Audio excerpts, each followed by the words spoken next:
Kad čovjek dođe, kad počne da radi sa tom decom, sad je opet to možda malo neka fraza, ali je tako stvarno. Način na koji oni vrate uloženo, možda se dugo čeka i jeste možda nešto što često dovodi do sagorevanja, do toga da čovjek hoće da odustane, ali kad vrate, to su čiste emocije, znate.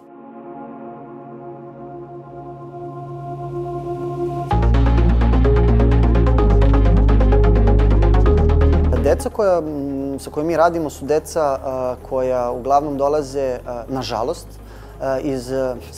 ali dolaze iz romske populacije, deca koja žive u jako lošim uslovima, žive u neformalnim naseljima svuda po Beogradu. Program zapošljavanja, odnosno Kafe Bar 16 i naše socijalno preduzeće radi sa decom koje su starije od 16 godina i prosto nemamo gornju granicu jer, nažalost, većina naših korisnika nisu uspela da se, da kažem, snađu u ovom nekom formalnom zapošljavanju. Najveći problem je definitivno siromaštvo u kojem oni žive.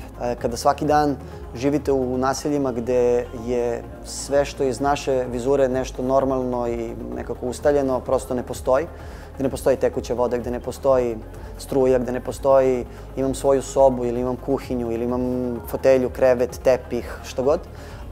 To je definitivno najveći problem po njihovo fizičko zdravlje, psihičko zdravlje koje se kasnije užasno odrazi i na njihovo samopouzdanje koje se onda odrazi na obrazovanje i to tako ide redom. Svakog 16. u mesecu imamo ovde događaje gde prikupljamo garderobu za decu iz svratišta, pa mogu da donesu polovnu garderobu, sredstva za higijenu, sve što je onako potrebno svim porodicama, tako i našoj.